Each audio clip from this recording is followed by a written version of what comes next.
Session of the growth and scaling sessions.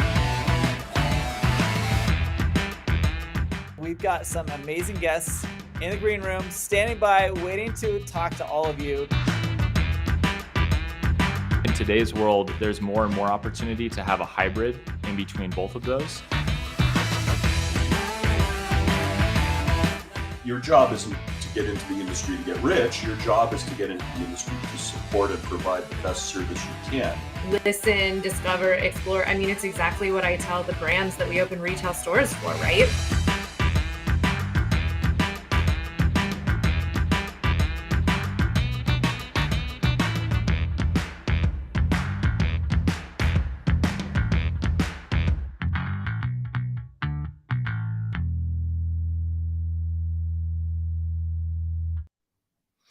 Hey, welcome back to another session. This is the growth and scaling sessions. If this is your first time being with us today, I invite guests to come on board with me and talk about ways to grow and scale their business.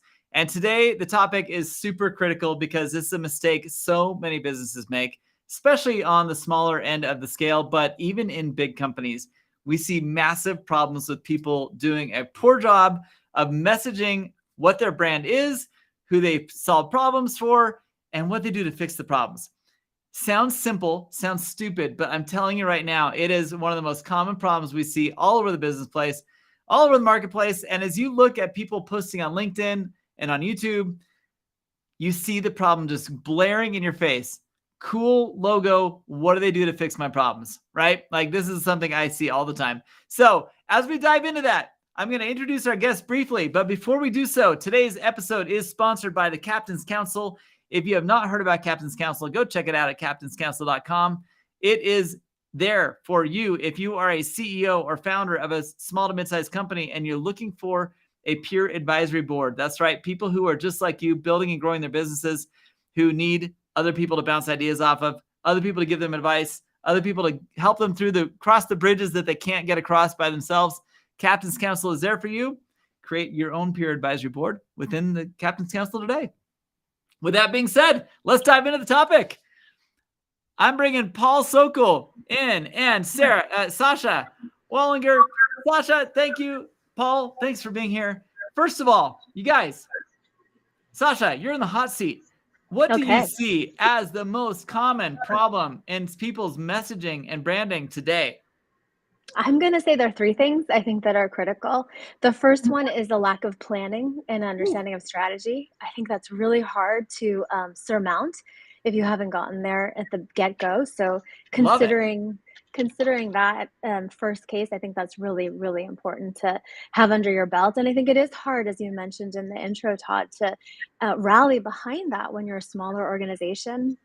However, it's just as important as it would be for a Fortune 100 organization. So that's my number one. My number two is understanding that there's not only I guess like a visual or a copyrighted communications storytelling, but that they're united. So taking around the dimensionality and creativity, making sure that there's this opportunity to tell a story to a variety of audiences, be they visually inclined, be they auditory inclined. I think that's something that increasingly marketers we're needing to be very cognizant of as our complexity of channels change. That's really important.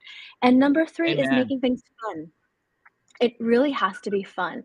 Now, some very austere and difficult topics don't have to be funny, but I think you have to engage with the audience as you would want to be engaged. And I think that gets fallen in the wayside when we're trying to meet different metrics and sound as an expert in things. However, relating person to person and peer to peer and to the consumer, there is this understanding of their experience and making a little bit of light and joy into the world. And that comes across as very whimsical, but it actually can be extraordinarily powerful. So those are my top three. It's huge. I love those top three. Wow. Thanks for coming in with your own three. That's fantastic. Sasha, why do you think that people make those mistakes? I mean, what's going on there? I think that with startup mentality, there's frequently the situation where marketing is a complete afterthought, like year 3 afterthought. And I'm sure, Paul, you've seen this too, but we come in as almost this fix-it-all doctor when marketing hasn't been thought of at the onset. That's why I say strategy and planning is really critical. And then I think also there's quite a bit of a fear around marketing budgets. We get a really bad rap as marketers for a large spend without potential return on that investment. That's probably because, another marketers crossed path with an organization that hadn't done their due diligence Yes. managing the funds, so again, bad Yes. rap. But I think there's trepidation around an expenditure that isn't tangibly documented, in the eyes of the budget holder. Of course, I have lots of ideas on that one. But then I think lastly, there's a forgetfulness on the part of organizations, be they, brands or thought leaders, however you want to Yeah. couch the conversation, how you can have an amazing product or idea, but it's told in a silo and if you don't distribute it across the right audiences and channels. So I think just a refresher, and I think that that's very innocent. I don't think it's a derogatory, all hail the non-marketeers. Right. I think Right. it can stand in the way a bit. Paul, what are your thoughts, man? She just like did a Comes out. 45-minute discussion in 5 minutes. That was Yeah. amazing. Woo! Pulling out Masterclass. the heater. That was awesome, Sasha. So like I didn't hear anything that I'm like, oh no, we're missing something, because you're talking like big concepts. Like for the planning and the strategy, like you said, misunderstanding where marketing goes. I mean, no matter what you're selling, it's a 3-part journey. If you got the marketing, which leads to sales, which leads to the fulfillment, right? And so by being unclear about your strategy around that in the first place, or why you're doing it, that can make the messaging go all over the place. And then thinking about it, because there's the journey, but then there's also the offer itself, which is talking Right. to a particular target audience. Hamburger shops are selling hamburgers to adults and to kids, but the value proposition is different. The messaging is different. The value proposition might be like feed the family for the adult, and then for the kid, it's like have fun and look at colorful pictures. So it's real easy to get all that mixed up, because at the end of the day, the messaging is almost the ground zero of like everything. This is what the ad said. This is Right. what the email said. This is what was in this video.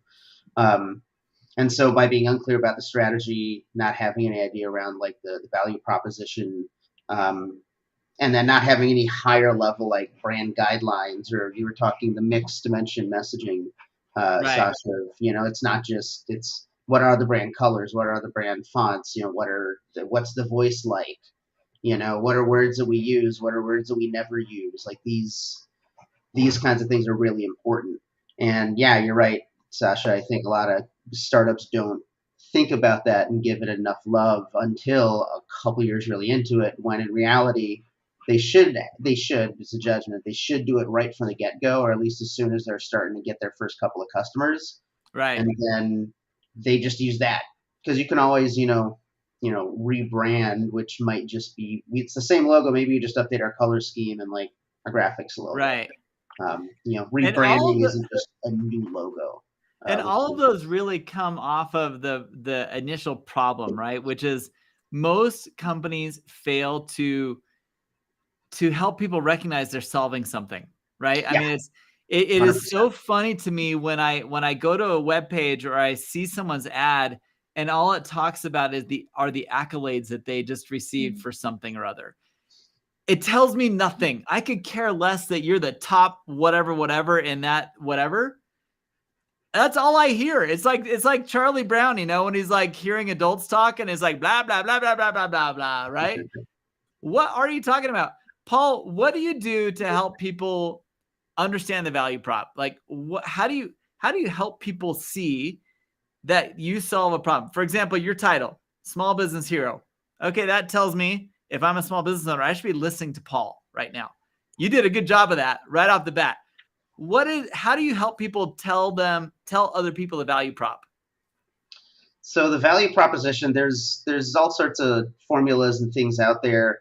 To me, the value proposition is part of the overall positioning conversation, which you can't even do that unless you're clear about who are you going after, who's the demographics and the psychographics and Right. even the behavioristics. How is their life like right now? And then once you're clear on that, you can start to talk about the positioning, and that'll lead to that universal, unique selling proposition, USP, whatever, just that value proposition piece of like, here's what we do. Like the value proposition for a drill is you will have a hole in your wall. That's what you're buying. You're buying holes in the wall. You're not Right. buying a drill. Right.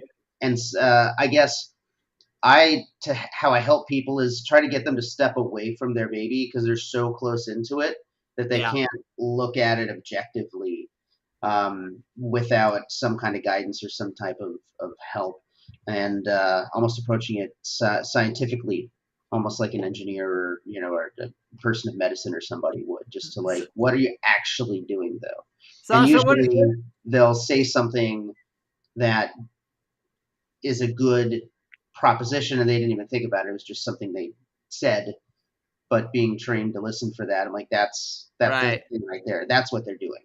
And then Sasha, help us out here, because Yeah. what are your thoughts? I mean, so I call myself a hidden connections detective, and I think of that as being a translator and Interesting. also somewhat of a therapist.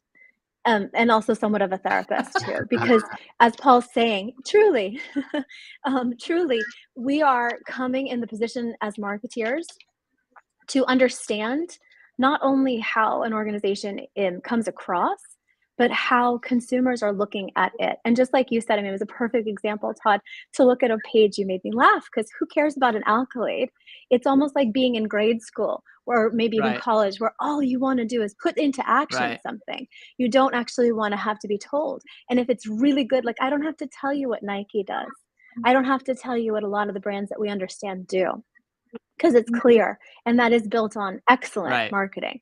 So I do think that there's this, I think, in Web3 world, say Sherpa, but the healing journey that goes along with being a marketeer. And it's something that I don't think a lot of people discuss, but, I get a lot of head nods when I mention it across different marketing groups. So it's being a good Yeah. listener and a good distiller, and then a really good translator. And as Paul mentioned, within smaller organizations too, even like small businesses or even startups, providing them with some phased approach options.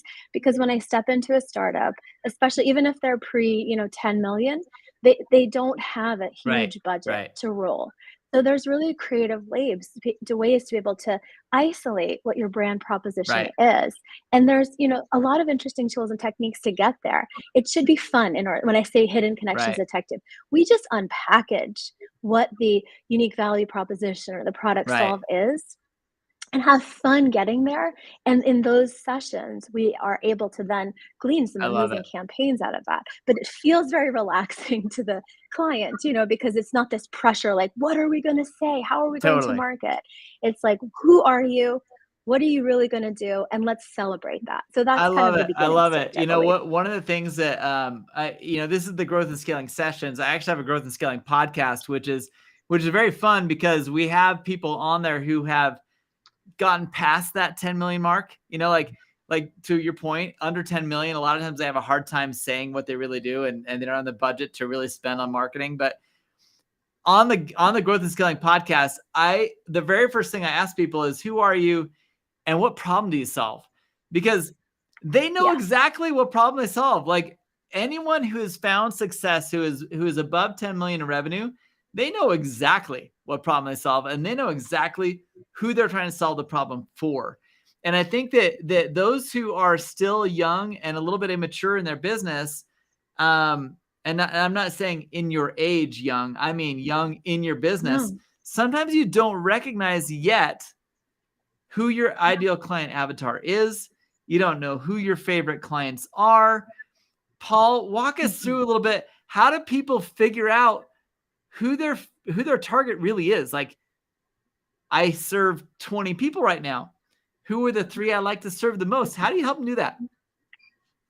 Well, it's so interesting because we're starting to kind of talk about sales a little bit at this point of like, who A little do bit, we want to yeah. work with?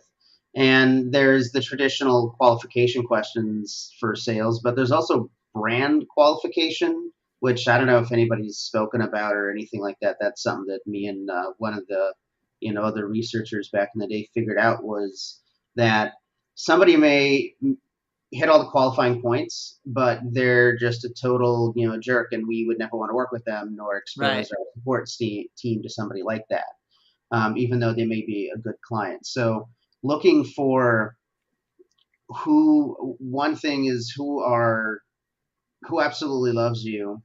And then also you can look at the other side of the coin and be like, who absolutely hated you or you hated them, and Yeah, looking vice at why was versa. I was gonna say it's not that. just about whether they like or hate you. It's did you have fun working with that client? Mhm. Because if not, Yeah. let's avoid them.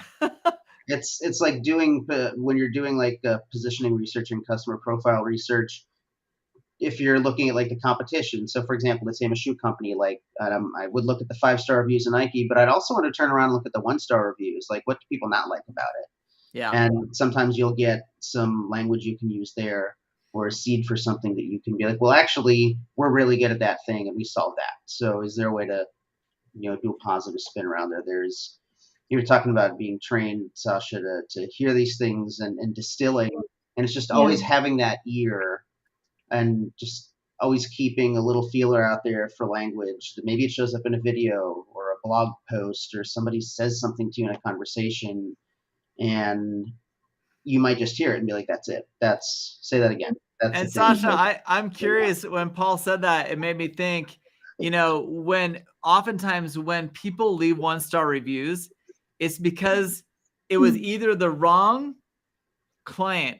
Like I remember reading a review one time at a hamburger place. Somebody was complaining about the hot dog, and I'm like, no, they don't have hot dogs. Like they're the wrong person talking about the wrong solution, right? Right. And how do you help people nail that target audience? Like, who is your avatar? Yeah. So I have to just say that when Paul, I can answer that, but I just want to say collaborations are a Right. fantastic way to do a beta test as to who your diehard fans are and are not, and a little bit of a toe dip into a market segment growth strategy to see, can I expand into the hot dog consumer if I'm a burger Right. joint, right? So I think that's really important. But to your question, I think as regards to the holistic journey, it's a matter of building something that's strong enough to have a climate of fandom around. And I think fandom is under Yeah. communicated in the marketing space, but is so critical. And I understand that we're in this business because we're hoping to sell. However, there's this desire and need really to build relationships with a target audience that are not simply Yeah. transactional, but that are truly relationships. So deep dives into consumer studies and insights and building that portfolio or kind of like the persona of your target Right. audience, even as a small business, really has some value. It could be so aspirational. It doesn't have to be that it's occurring right now, but I'm listening to the Founders podcast, right? And like the profile of all of these incredible founders that didn't take little for Right. an answer.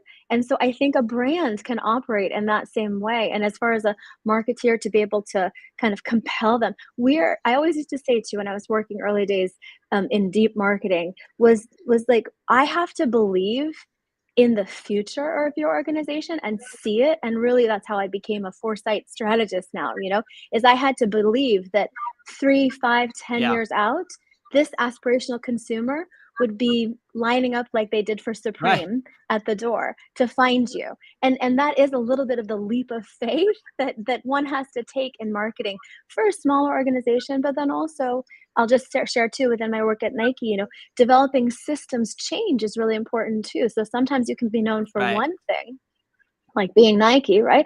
But then there's sustainability that they want to come in and either pick up on that trend or have some different elements layered upon a cultural moment within that brand. So you're shifting. I'm mentioning that within the context of target audience because your target audience may shift Yeah. many times throughout the life cycle of your organization. And I think it's important to stay clear on who, again, fandom, Right. coming back to fandom, who your really core base is.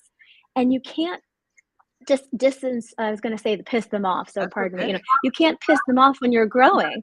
your organization. When I was at Sorel Footwear, where we were making a change from men's outdoor to women's fashion, but we didn't want to upset the men's outdoor consumer because we Right. really cared and wanted them still. So it's a matter that segmentation is really tricky, but when you really know your core value proposition, then you can sail through that with a I love greater it. ease. I love it. I totally agree with you on that. And Paul, one of the things that Sasha brought up that I kind of want to tag onto is, you know, I see so many small business owners who are pre-scaling mode. They're still kind of in launch mode. They keep themselves in launch mode for a long period of time, sometimes Yeah. unintentionally, but they do it. And I think part of the reason is that they still don't understand who their target audience is. And sometimes they take a client on just because it's revenue, but they're really miserable fulfilling for that client. Being the small business hero, how do you help people out of that loop of working with people that don't make them happy and finding the right clients? That's a great question. I have a similar experience personally where I've learned my lesson after, probably maybe 5 or so years, that never take on a website project, no matter how awesome the client is, no matter how long you've known them, no matter how simple it seems like it's gonna be. Just Yeah. just don't, man. Don't. And because there is a trend where like once a year I would just, yeah, this should be easy, and then it's always like a nightmare. So that's I have a website, I, maintain it and admin it, charity Right. has me, all this kind of jazz, but like I'm not getting paid to do that. And so that kind of answers your question a little bit, is being clear about what you provide, what you offer. So for example, if people are interested in working with me, we will build automation journeys with them, and we will build advertising campaigns with them. Right. We don't create the visual creatives for the ads, the images or the videos, but we will provide plenty of creative direction, because usually a lot of the clients already have that there. Yeah. And so like that's what we do. If there's something that's outside of that scope, we're not going to do it. So know what you do, know who you want to do it for. Mhm. And then the last step is being consistent, right? So, Yeah, it's so got to be talk to me rinsed and about repeated. that. Yeah, talk to us, Paul. How does a business stay consistent doing those two things? So a big part about scaling and growing is documenting the habits. I believe excellence is a habit. Aristotle said that in so many words. And if you have daily habits, then those stack into weeklies, which then feed your monthly, your quarterlies, and annually. So, for example, like quarterly planning, it should be annual planning. If you do that once a year, quarterly planning will be easier. And if, like, let's say, so taxes is a good example. If you save weekly all deposits that have come in, save some from there for taxes and profit, Right. profit first.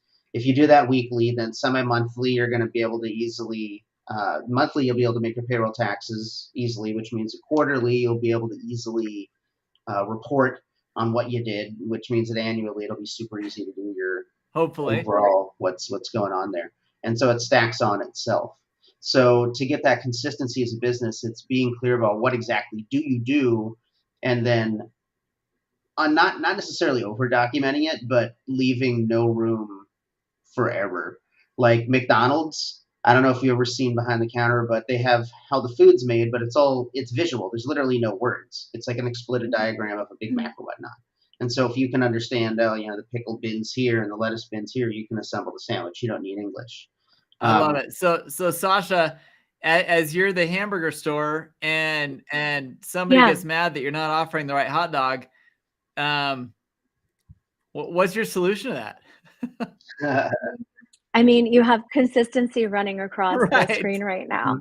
And I think that is a real foolproof response to that type of, customer service would be the natural answer. Sure. You have to train your team, how big it or small, to have an alliance of, like our brand messaging. And I always feel like the employee engagement and the employee education around the messaging, and even, if you're a small business, the type of external outreach you do is largely within your customer service representatives. I mean, that's the best PR you Right. can ever provide, either in store, if it's online, wherever. And I think that's really critical. Another point of marketing that might be overlooked sometimes, but deserves some attention spent. So I think that's important. But in that scenario, I mean, I think that there's this like loop back to the consistency of messaging.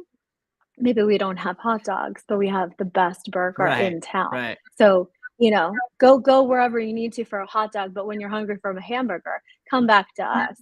And that confidence of messaging comes from being consistent.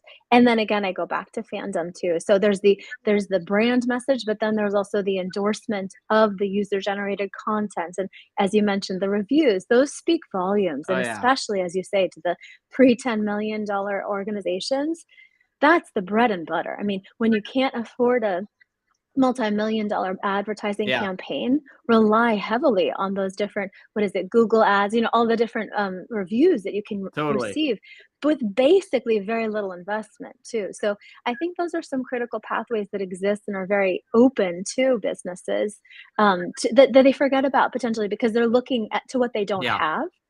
You can also create a very simple YouTube video suite, very, guerrilla marketing, but, and TikTok, I mean, I think we've seen that for with TikTok too, that is endemic and more core to the base, again, to fandom, Right.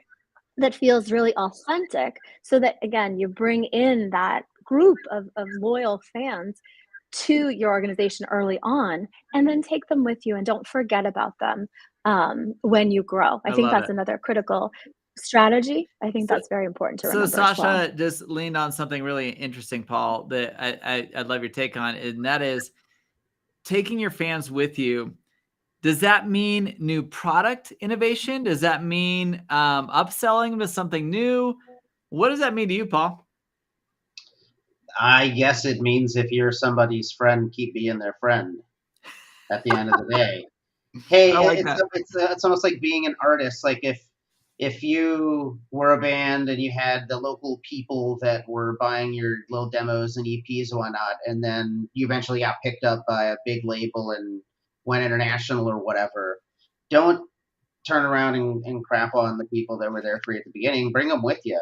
If Right. anything, those are going to be your most hardcore kind of fans. For the idea of like developing new products, if enough people start asking about hot dogs, okay, well, how can we consistently make a hot dog? Or like, why are people asking for hot dogs? Like, is Right. there a shift in the market kind of thing? Five Guys did it. What do you mean Five Guys did it? They Did got they do hot hot dogs dogs? and they're a burger place. They have hot dogs now? They Wow. do. That's impressive. But you want to talk about super consistent, almost every Five Guys experience is all the exact same. It is. Yeah. It's yeah, and I love that the menu is so small too. Like Yep. they're very distinct about what they have, and you can have anything you want as long as it's on the menu. Yep. Yep. And they didn't take the peanuts out of Nope. the store when they got the hot dogs, That would be which weird. is which That is wouldn't that make any bring your sense. fans Yeah. with you. Bring your fans with you. Yeah, don't forget about the people that came in for the peanuts in the I love first it. place. I love it. So, Sasha, finish that thought because I know I could see your mind working the whole time Paul was talking there. What are your thoughts there? Well, yeah. I mean, I think it's just critical to remember literally the example of why people found you in the Yeah. first place and not forget about that. So I mentioned I do a lot of collaborations. I do a lot of really weird intersections between fashion and technology and different ways to discover brands through unexpected portals of segmentation. And that is the critical piece is taking that. I don't like using brand DNA, but what's core Yeah. to the brand and the organization, what's core to the message with you when you take a leap. When we were talking about the hot dogs, I was thinking, get a good collaborator who does great Right. hot dogs. Do some events, build it together, make it viral. Do you have to do a TikTok dance if you want to get a hot dog free from our partner. Right. Like make it creative and fun. In other words, and then what you've done is you've deepened your base because you showed that you heard from them, but you've also upheld the trust and commitment that you set forth by simply being a burger Right. place. And you're not going to veer from that, right? Five Guys is an example where you can add it on, but maybe you don't want to, and maybe that's not part of your growth strategy. So, but you're finding, and you're almost acting as an ambassador to the best hot dog place in town because your consumers have come in demanding that.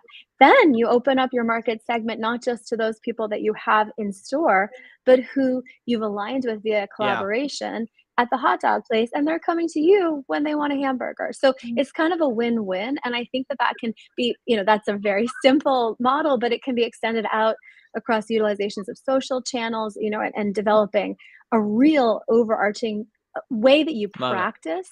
And then you become known not for the accolades on your website, back Right. to your earlier comment, Todd, but for what you do and how you practice. And I think that's so valuable. That's something you All can't right. buy. So last thought. I want to kind of close with this, and I'll give each of you a chance to comment on it. But Sasha, a lot of small businesses, especially big businesses as well sometimes, but small businesses, they started with the intention of solving one thing. They're a little bit better at solving something else. We talked about consistency. We talked about knowing our audience. We talked about, what problem do we solve? How do you make sense of that in your head and say, you know what, either stay in your lane or let's do this other problem. Let's solve this other problem. What are your thoughts on that? And because a lot of people listening, I think, are in that position of like, I wanted to solve this, but I'm actually really good at this. Two answers. One, why you got involved in whatever business you got involved in the first place, and that business best. That's why you started out. And I hope you love it, because if you don't love it, then you're not doing the thing that you should be doing, let's say. So definitely stay clear with that solution provide. But you're also a founder or a lead of an organization because you have the capacity to look far and be elastic. And so when your consumer is indicating to you that you have something that you might not have seen yourself, it's really important to listen to that. And it doesn't mean that you have to shift all that you do and your product becomes, different, but you have to be able to be responsive. As I mentioned, you have to be able to listen to your audience, because there is a trust that you are always needing to fuel. It's like any good relationship. You have to connect. This is why I say I'm a therapist, right? You have to keep on listening. And if you're going to address, addressing and taking action. So it's really hard to say, you should go this way, you should go that way. But when you are core and understanding what you do and why you do it, then usually I've seen smaller organizations understand why they're not deepening their product offerings at a point in time. Maybe it's for later, maybe it's for the future, maybe it's coming up, or maybe there's an acquisition. I mean, there's so many different ways to slice that. But I do believe that the people who are the foundations of the brand know exactly what they're doing. They sometimes just need to take that pause and have a helper. like a third party consultant or somebody, coach. Yes. Someone like that. I totally agree with you.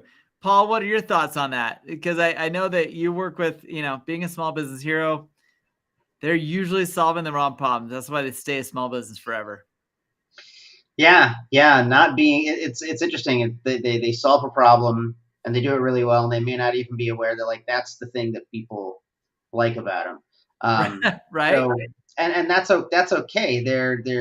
They, like you said, Sasha, they're there because they're leaders. They have the capacity to take on and see what's coming up. So a good example is for small businesses, they'll be like an agency type model, and then they'll pop off and develop their own kind of software, like a SaaS. Two totally different businesses.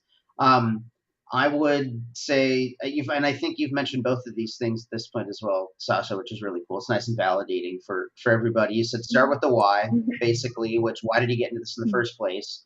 If your why has nothing to do with needing software to make this bigger thing in this example, then you don't necessarily want to do that, or maybe it does. The other thing is, what's the long-term strategy? Because in my opinion, if you're going into two different pretty different business models or sectors, if you're a hamburger joint and then you also want to manufacture TVs, you kind of need two distinct brands for it. Just brand A, brand B, just at the end of the day. And so if that makes sense and you can accept that responsibility as a business owner, go for it. But yeah, kind of start it where you were, look at where you're going, and then really get on the court with yourself and say, is this just a distraction? Am I looking to do this other thing because I'm not happy with how my current thing is? Right. And then you can keep digging, well, why is that? Why is that? And get down to the core of what's going on. Because it's almost like adopting a kid. Like, you can't just be like, oh, here's this new thing, here's this new brand, and then like Right. you don't love it and feed it and make it go to school, that kind of stuff. I love it. Paul, that's awesome. Sasha, I really appreciate both of you being on with me today, because this is such a huge, huge thing. And for those of you listening, I hope you've gained something out of this. You really, really, really got to consider these three things. First of all, what problem are you solving? What's your value proposition? Who are you helping is the next one. It is so important that you know exactly who you're targeting. All three of us have probably run ad campaigns where it's so confusing because your client is just like blasting all of Facebook. Everyone's my client, right? Everyone's my client. No, let's nail it down. Who do you like to help the most? And once you figure that out, be consistent and people will know where to find you. These three things are so important. And so I'm so glad that we all kind of validated each other in the importance of these things. Sasha, she's got a whole list of other things that are going to help you along the way. I highly recommend follow all three of us on our LinkedIn. We are all adding content regularly. Check it out. Engage with us. We love communicating with people in our audiences. And so thanks so much for being here, you guys. This episode is sponsored by the Captain's Council. And for those of you that haven't checked it out already, go now. Go check it out, thecaptainscouncil.com, because there is a place for those that are in that $5 to $50 million range of business where they just need a peer advisory board. They need other people who are in the throes of growing their business at the same stage as they are, telling them, oh my gosh, I ran into that pit 3 weeks ago, and this is what I did to get out of it. Every business owner needs other business owners, and a peer advisory board can help you like none other. Check out captainscouncil.com. And thank you so much for being here on the Growth and Scaling Sessions. We'll catch up with you all the next week. We'll see you then. Bye.